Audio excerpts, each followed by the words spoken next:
Samuel Leite, bem-vindo ao canal, obrigado pela oportunidade.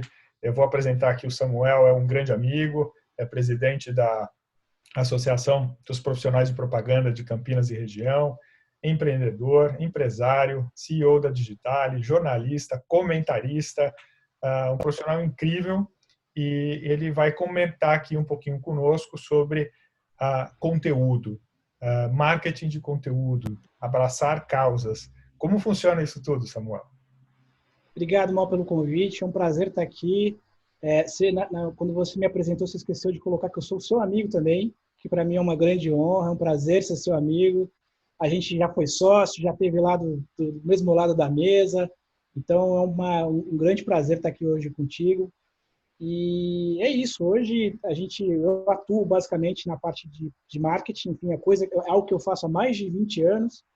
Primeiro olhando para a questão do digital, que é da onde eu surgi, de certa forma, mas de uns 4, 5 anos para cá, olhando para a questão do que a gente chama de marketing de causa, que é um pouco do que a minha empresa, do que a Digital faz hoje, digamos, 24 horas do dia. A gente costuma dizer aqui dentro de casa que a gente não tem conta, a gente tem causa, e isso é um mantra que a gente tenta sempre se lembrar, porque, evidentemente, tem momentos que a causa é pagar o boleto. E é isso mesmo. Não tem problema quanto isso. Tem que deixar leve e pensar dessa forma. Mas, no final do dia, nosso grande propósito é ajudar as marcas, sejam elas quais forem. Isso acontece de maneira muito interessante, por exemplo, onde a gente atende, por exemplo, aqui dentro da agência, empresas de pequeno porte e o maior anunciante do Brasil. Então, dentro desse ecossistema, a gente consegue equalizar e tentar levar essa missão de ajudar as marcas a encontrarem os seus legítimos propósitos. Isso é fundamental, porque se a marca não tiver autoridade para falar sobre uma causa, seja ela qual for, por exemplo, a inclusão de pessoas com deficiência, falar sobre maus tratos ou cuidado aos animais. Se a marca não tiver uma autoridade para falar sobre aquela agenda, não adianta a gente forçar uma barra e sugerir para elas iniciativas, ações, enfim, coisas para poder conectá-la a esse sistema ou conectá-la a esse ecossistema. O que acontece na prática é que o maior filtro acerca de se aquela iniciativa vai funcionar ou não é o consumidor na ponta. E o consumidor, sobretudo essa nova geração de consumidores, que valoriza demais essa agenda de causa, ela sabe, num piscar de olhos, identificar se aquele discurso dele é legítimo ou se ele realmente é forçado. Então, e também numa gugada, né, em 5 minutos você já consegue trazer uma ficha corrida daquela empresa e eventualmente pegar alguma derrapada da companhia em relação a alguma agenda em especial. Então, nosso papel é, como eu mencionei, encontrar causas, encontrar temas e agendas que sejam conectados à empresa. Então, esse é um pouco do nosso dia a dia hoje. Incrível, fantástico. E eu vi que você está fazendo um monte de podcasts também. Como é que funciona? Como é que são os podcasts? O que você sugere para as pessoas? Vi que você também tem a participação na Rádio CBN, que está adorando isso tudo. Conta um pouco. Legal, a gente tem... Bom, podcast para mim, no meu dia a dia, sempre foi uma coisa muito... que fazia parte da minha vida. Eu ouço podcast há muitos anos, então eu há muito tempo estou nesse ecossistema ali como ouvinte. E de uns 4, 5 anos para cá, na verdade até um pouco mais, a gente já fazia na agência alguns conteúdos em podcast. A gente já sugeria para alguns clientes essa mídia como uma forma de se conectar a um consumidor, sobretudo mais jovem, mais suscetível a essas questões de inovação e tecnologia. E o podcast tem uma característica incrível, que é a nossa capacidade de imersão. Literalmente, você está na cabeça do teu cliente, do teu ouvinte. E ele estabelece um vínculo contigo, com a voz, com aquela agenda, com o apresentador, com os membros do conteúdo, e você vira parte da família, ou parte dos amigos daquele ouvinte. Então, para a marca, isso é um caminho dos sonhos. Né? Evidentemente que o nosso papel também é dizer para a marca que não é assim que acontece a todo momento. Né? Não adianta, você no final do dia é uma pessoa jurídica, né? Você é uma embalagem, você não é um cara legal que você convidaria para tomar uma cerveja, um guaraná no bar. Hoje nem isso a gente pode mais, né? Mas você não convida ele para estar do seu lado, digamos assim. O ponto é que quando o nosso negócio com a empresa, de certa forma, pensando do ponto de vista de negócio efetivo, quando a gente cria um podcast para uma empresa, nosso objetivo é tentar de novo encontrar autoridade de um assunto, um caminho ali que a marca possa ser um território que a marca possa de alguma forma estar ancorada e vender essa autoridade ou dividir essa autoridade para poder pegar um pouco de carona nesse endosso de credibilidade ou nesse endosso de categoria, né, de informação. Eu, particularmente, como mencionei, há muito tempo gosto disso. Eu tenho alguns podcasts, não é um só não, eu tenho alguns. Eu tenho com a CBN tem mais de 100 episódios, né? Eu tenho um podcast na CBN chamado Transformação Digital, onde eu converso com uma série de profissionais. Vou deixar aqui no ar já meu convite para a gente fazer um papo em breve por lá. Vai ser um prazer te receber. E a gente conversa sobre uma agenda de transformação digital efetiva, ou seja, como é que a tecnologia pode ser um instrumento de transformar realidades, como é que a tecnologia está conectada com a vida das pessoas, mas sempre enxergando a tecnologia como coadjuvante, sem olhar sem ser pirotécnica, sabe? Sempre ser uma coisa que sustente uma transformação efetiva.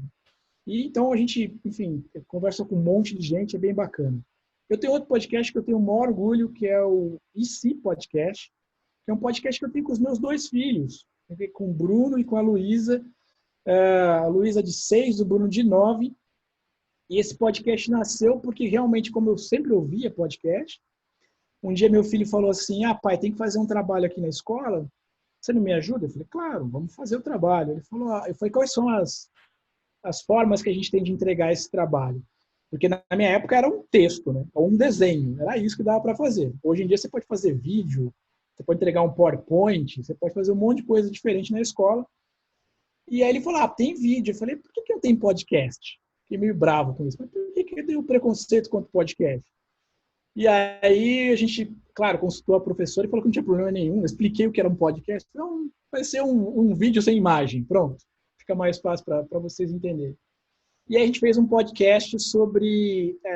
o tema era, a gente precisava dar um outro fim para uma história de fantasia. Então, ele escolheu lá o João e o Pé de Feijão. Legal, filho. Então, vamos lá. Como é que seria? Eu fui ajudando ele como um host ali a conduzir aquela história. E aí ele chegou com uma reflexão ótima, que é assim, pai, olha só, o João, ele subiu o Pé de Feijão, chegou lá, tinha um gigante dormindo numa cama, dormindo, estava tranquilo, ninguém estava enchendo o saco dele, ele estava dormindo, e tinha uma galinha de ovos de ouro. Ele vai lá, rouba a galinha do gigante, o gigante percebe, acorda, o gigante morre, cai lá de cima, ele morre, e ele rouba os ovos da galinha. Pai, isso está errado. Isso está errado. Não pode. A gente vai ter que fazer uma história diferente. E a história era que o João levava lá uma lição de moral do gigante, que você veio aqui me encher o saco, eu estava dormindo, volte para baixo. E eu achei incrível, porque ele estava brincando com essa ideia da metáfora do e se alguma coisa fosse diferente. E a gente percebeu que tinha ali um espaço para fazer um podcast. Então a gente tem também mais de 50 episódios. É hoje um dos 3 podcasts mais ouvidos, veja você, por crianças e adolescentes do Brasil. Então a gente já foi indicação da Apple para o que ouvir durante a Covid. A gente foi ter capa de Folha de São Paulo. A gente foi... As crianças apresentam... Hoje um dos podcasts mais importantes do Brasil é o Café da Manhã, né, que é da Spotify, junto com o time da Folha. E os meus filhos são os únicos apresentadores do podcast, além dos apresentadores originais. Então, eles são pseudo-celebridades infantis da podosfera. Então, assim, podcast está diretamente conectado com a minha vida hoje. Já virou um business e está diretamente conectado com a minha vida. E parece que a pandemia não impactou em nada, né? Porque tudo digital, vocês agora com a família toda junta, né? Nessa turnê digital. Isso é o lado bom, né, de produzir conteúdo, de certa forma, sobretudo com família, né? É bem tranquilo. Mas tem uma coisa bacana para dividir, porque eu sou jornalista publicitário e a minha esposa também é jornalista. Então a gente vive de produção de conteúdo ou de gerenciar conteúdo, enfim, a gente vive dessa indústria da publicidade e da comunicação. Esse é o nosso negócio.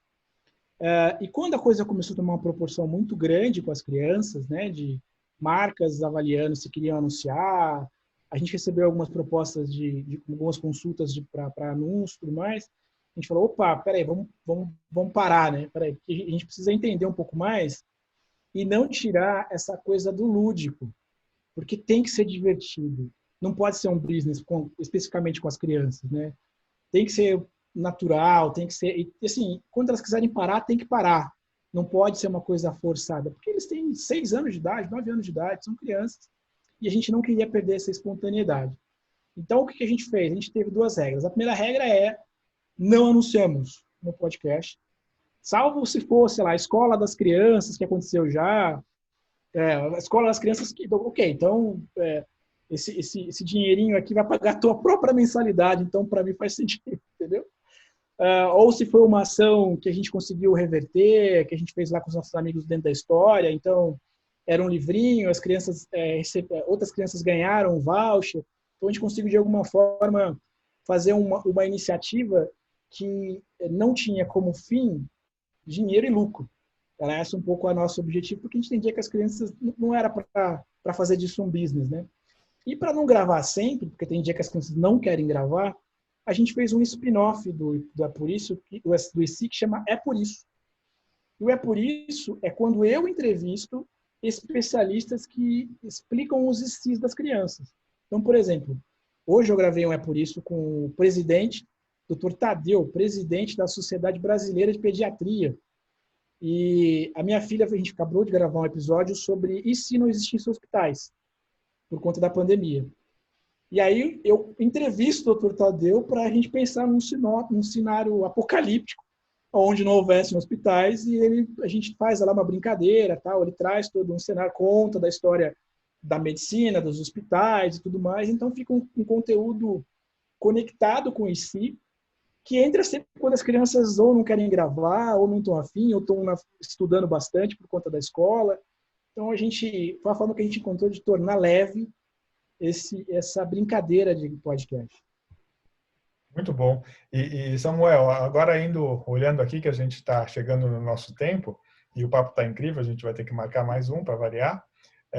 Eu queria saber de você o seguinte, você comentou agora da história do trabalho, da família e tudo mais, e eu dei uma olhada aqui no site, vi que você fez um post aqui sobre corrida, sobre qualidade de vida. Como é que você está vivendo, né, nesse momento, essa loucura toda, com tantos bastões aí, com tantas funções, né, como pai, como comentarista, como jornalista, como empresário, como é que você está olhando com cuidado esse lado aí do corpo, da mente sã, da serenidade, da família? Essa é uma boa pergunta, Mal. Assim, hoje em dia, uma das coisas que eu aprendi é que se pesou, tem que deixar cair. Isso é uma das poucas, uma das frases que de fato eu acredito e tento me lembrar dela a todo momento, assim, é um mantra. Porque é muito fácil a gente entrar em algumas divididas, onde a gente realmente acumula muitas coisas e a gente acaba desequilibrando, né, não só a nossa relação, digamos, com família, com o nosso dia a dia, que precisa ser sempre plena e constante, com o trabalho. Eu não acredito nessa coisa de ter 2 vidas, né, uma pessoa jurídica e uma pessoa física. No final do dia, a gente é uma coisa só e a gente precisa ter equilíbrio nesses dois momentos. E a pandemia, esse movimento todo que a gente viveu solitário, sozinho, mas em conjunto, porque todo mundo passou e vem passando e vem sofrendo, de certa forma, angústias muito parecidas, nos ensinou que é fundamental cuidar da saúde mental. É fundamental, de fato, assim, né? A estafa, o estresse, o excesso de tela, né? A gente nunca imaginou que a gente ia estar preocupado com o excesso de tela, e, de fato, o excesso de tela é um problema grave, né? A gente só falava isso para as crianças, e agora a gente percebe para a gente o quão grave isso é, né? E essas coisas todas acabaram por me ajudar a ficar atento a essa agenda de cuidado com o corpo, cuidado com a mente. Eu sempre, quando o corpo dava algum sinal, tipo, ó, cara, tá um pouquinho acima do peso, então vamos começar a andar, vamos correr, vamos buscar uma dieta um pouco mais balanceada. O corpo sempre foi um instrumento ele te dá sinais mais rápidos, né, mais práticos sobre a sua retomada de rota. A cabeça não. Nessa pandemia, a cabeça me deu um sinal, tipo, cara, tá muito pesado, tá muito estressante, tem muita coisa acontecendo, a gente precisa repensar. Então, eu acho que buscar alternativas, né? A gente teve, graças a Deus, a oportunidade de, durante o principal momento da pandemia, pegar todas as crianças, pegar a família toda aí para um espaço, para um sítio, para uma chácara e deixar as crianças correndo e ficar no meio do campo, assim. Isso nos ajudou, a gente teve essa oportunidade, foi um privilégio de fazer isso, mas tem muita gente que não tem essa oportunidade, não tem esse privilégio. E então isso ajudou de alguma forma com a saúde mental, mas a gente sempre fica, eu particularmente sempre fico muito atento aos sinais, né? Do tipo, ó, vamos ter mais equilíbrio aqui, mais equilíbrio ali, mas eu acho que a frase que eu comecei essa minha resposta para você é o que deve permanecer assim como essência, que é se pesou tem que deixar cair, porque senão não existe super-homem, né? Tem que ter equilíbrio, meu amigo. Essa frase eu não conhecia, usarei. Fique à vontade. Muito boa. E, de qualquer forma, fica aí a dica de um podcast aí para esse momento de pandemia. Acho que as pessoas precisam ouvir aí um pouquinho sobre qualidade de vida, né? Cuidado, e se pesou, deixa cair. É isso aí. Boa. Samuel, muito obrigado. Um abraço e falamos na sequência. É isso aí. Tchau, tchau, gente. Um abraço.